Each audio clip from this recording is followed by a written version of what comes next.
नमस्कार, स्वागत है आपका आईवीआरआई पॉडकास्ट श्रृंखला में। मैं हूं आपकी होस्ट डॉक्टर श्रद्धा द्विवेदी और आज हम एक बहुत ही महत्वपूर्ण विषय पर चर्चा करने वाले हैं, निपाह वायरस। इस विषय पर चर्चा करने के लिए हमारे बीच मौजूद हैं expert guest doctor Sonalika Mahajan ma'am. Doctor Sonalika Mahajan ma'am Indian veterinary research institute के जैविक मानकीकरण विभाग में वरिष्ठ वैज्ञानिक हैं।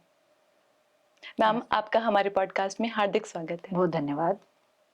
मैम, निपाह वायरस क्या है और ये पहली बार कब और कहाँ सामने आया था?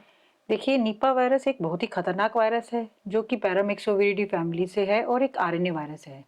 ये पहली बार हमें मलेशिया के निपा गांव में पाया गया था। उसके बाद काफ़ी जगह पे ये पाया गया। हर देश के बहुत सारे, विश्व के बहुत सारे कोनों से इसकी रिपोर्ट है। निपाह वायरस इंसानों में कैसे फैलता है? क्या ये जानवरों से इंसानों में या इंसानों से इंसानों में फैलता है?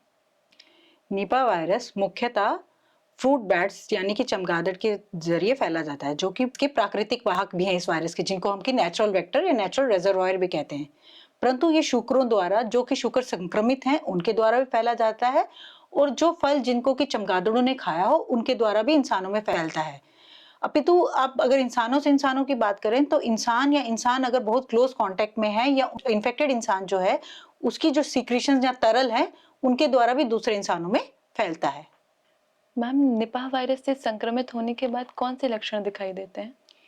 निपा वायरस से संक्रमण बहुत ही तेज गति से होता है। इसकी मृत्यु दर, जैसे कि मैंने पहले बताया, बहुत ज्यादा है। तो इसके मुख्यतः लक्षण होते हैं बुखार, सर दर्द, सांस लेने में तकलीफ, उल्टी, और इंसान भ्रमित भी होने लगता है। और अगर बहुत गंभीर मामले हों तो मस्तिष्क की सूजन होती है और आदमी की मृत्यु हो सकती है और वो कोमा में भी जा सकता है। मैम, आपने जैसे बताया कि इस वायरस से मृत्यु भी होती है, तो क्या इसे एक महामारी भी माना जा सकता है? ये वायरस, जैसे कि मैंने बताया, कि काफी तेजी से संक्रमण होता है, इसका बहुत तेजी से ये फैलता है। इसकी मृत्यु दर भी 45 से 70% है।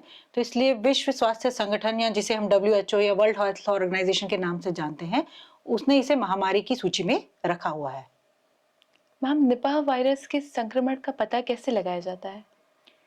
निपा वायरस के संक्रमण का पता सबसे पहले तो उसके लक्षणों से लगाया जाता है, क्योंकि बहुत तेज ज्वर या बुखार होगा और मस्तिष्क से जुड़े हुए लक्षण आने लगेंगे।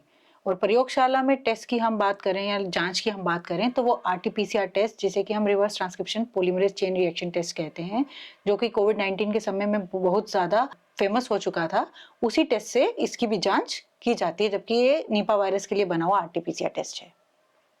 मैम, निपाह वायरस होने पर इसका इलाज कैसे किया जाता है? निपा वायरस के लिए अभी कोई विशिष्ट दवा उपलब्ध नहीं है, परंतु इस पे शोध पे काम चल रहा है। अगर अभी मरीज को निपा वायरस होता है तो उसको सहारा देने के लिए दवाइयां दी जाती हैं, जिसे हम सपोर्टिव थेरेपी कहते हैं, जिससे कि मरीज का बुखार कम हो जाए, उसके शरीर में पानी की मात्रा बनी रहे, और सांस लेने में अगर उसे कोई परेशानी हो रही है तो उसका निदान किया जाता है। और अगर अवस्था बहुत ही गंभीर हो जाए तो मरीज को ICU में भी भर्ती कराना पड़ता है। मैम, इस वायरस से बचने के लिए सबसे जरूरी सावधानियां क्या हैं? इसकी सावधानियां छिपी हैं कि इसको फैलाता क्या है। इसको फैलाता है चमगादड़। तो इससे सावधान रहने के लिए सबसे पहले आपको चमगादड़ से दूरी रखनी है। चमगादड़ से कुतरे हुए फलों को नहीं खाना है। तीसरा, कच्चा खजूर का रस नहीं पीना है। और अगर कोई बीमार व्यक्ति है तो उससे कांटेक्ट कम रखना है, उससे दूरी बनाए रखनी है, और सबसे जरूरी साफ सफाई रखनी है। हाथों को बार बार धोना है और बीमार लोगों से दूर रहना है। मैम, हमारे दर्शकों के लिए आपका निपाह वायरस के बारे में सबसे जरूरी संदेश क्या है? मैं आपके पॉडकास्ट के माध्यम से दर्शकों को ये बताना चाहूंगी कि निपा वायरस से बचने के लिए सतर्क रहें, साफ सफाई रखें, और किसी भी असामान्य लक्षण महसूस होने पर या जानकारी होने पर अपने डॉक्टर को संपर्क करें। मैं आपको ये भी कहना चाहूंगी कि जानकारी ही बचाव है। कृपया सतर्क रहें। मैम, आपका बहुत बहुत धन्यवाद हमारे आईवीआरआई पॉडकास्ट पे आने के लिए और हमारे साथ निपाह वायरस से जुड़ी महत्वपूर्ण जानकारी साझा करने के लिए। और साथ ही मैं अपने दर्शकों का धन्यवाद करना चाहती हूँ हमारे साथ जुड़े रहने के लिए। हम फिर उपस्थित होंगे दोबारा किसी नए विषय के साथ। धन्यवाद।